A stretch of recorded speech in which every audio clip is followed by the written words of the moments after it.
হ্যাঁ, ভিডিওটা দেখেই তোমরা বুঝতে পারছো এটা কয়েকদিন আগের ভিডিও। মানে আমি যখন বাড়িতে গিয়েছিলাম তখন, মানে তোমাদের দাদাভাই যখন চেন্নাই গিয়েছিল তখন আমি বাড়িতে গিয়ে কিছুদিন থেকেছিলাম, তখনকার ভিডিওটা। এটা একদিনের জন্য বা একবেলার জন্য গেলে কিন্তু এরকম ভিডিও সচরাচর দেখা যায় না বা পারি না, সময় করে উঠতে পারি না। তো দেখেই বুঝতে পারছো আমি গায়ে গামছা নিয়ে মাথায় দেখাচ্ছি কিছু। এর মানে কি, মানে সকাল সকাল ঘুম থেকে উঠেই মা বললো যে চল আজকে তোর মাথায় একটু হেনা করে দেব, যেটা নাকি বিয়ের পর থেকে প্রায় ভুলেই গেছি। চুলেরও যে কিছু খাওয়ার দরকার আছে সেই কথাটা পুরো দমে ভুলেই গেছি এখন। তো জানাই সবাইকে ওয়েলকাম আমার চ্যানেলে। রুমা অনস, কেমন আছো সবাই? আশা করছি সবাই খুব ভালো আছো, আমিও ভালোই আছি। তো জানো তো, আগে আমি না চুলের খুব যত্ন করতাম। আগে বলো স্কুল বলো কলেজ বলো, মানে নিজের এডুকেশন লাইফ থেকে শুরু করে তারপরে পরেও যখন আমি একটা স্কুলে যখন জব করতাম তখনও আমার চুল ভীষণ লম্বা ছিল, মানে কোমর ছাড়িয়ে পড়তে এরকম চুল ছিল আমার। হতে পারি একটু পাতলা, কিন্তু এত পাতলা না।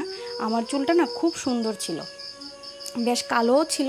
কারণ মা আমার চুলে সবসময় হেনা করে দিত, মানে মাসে 2বার হেনা করতামই। তারপরে শ্যাম্পু কন্ডিশনার এগুলি সমস্ত চলতেই থাকতো। তারপর তেল, যখনই বলতাম মা শরীরটা না আজকে ভালো লাগছে না, মানে স্কুল থেকে বাড়িতে গেলে অনেক সময় শরীরটা এরকম হতো না, মাথাটা একটু ঘুরঘুর করছিল, মা একদম মাথা ভরে কতগুলি তেল দিয়ে দিত। তো এই নিয়ে কিন্তু মার সঙ্গে অনেক ঝামেলা হতো, হ্যাঁ তুমি কেন আমার মাথায় এতগুলি তেল দিয়ে দিলে। কিন্তু এটা তো এখন আর হয়ই না। তেল তো অনেক দূরের কথা, মাসের পর মাস চলে যায়, মাথায় আর তেল বসে না। মা জোর করে ধরে তেলও দিয়ে দেয় না এখন আর, আর মাথায় এখন আর মাথায় এখন আর তেলও পড়ে না। তো এই আর কি অবস্থা।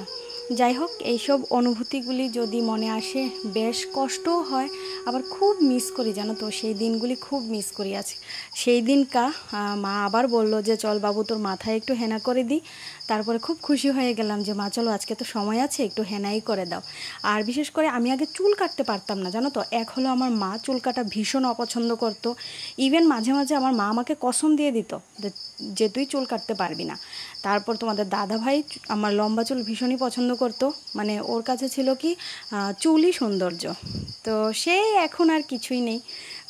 তো দেখো আজকে হেনাটা করে বেশ ভালোই লাগলো, সেই অনুভূতিগুলি তোমাদের সঙ্গে শেয়ার করলাম। ভালো লাগলো অবশ্যই আমার ভিডিওটা দেখো, আর পাশে থেকো, এভাবে আমাকে সাপোর্ট করো। দেখা হচ্ছে নেক্সট ভিডিওতে, আর একটা ব্লগ নিয়ে আসবো। টাটা আজকের মতো।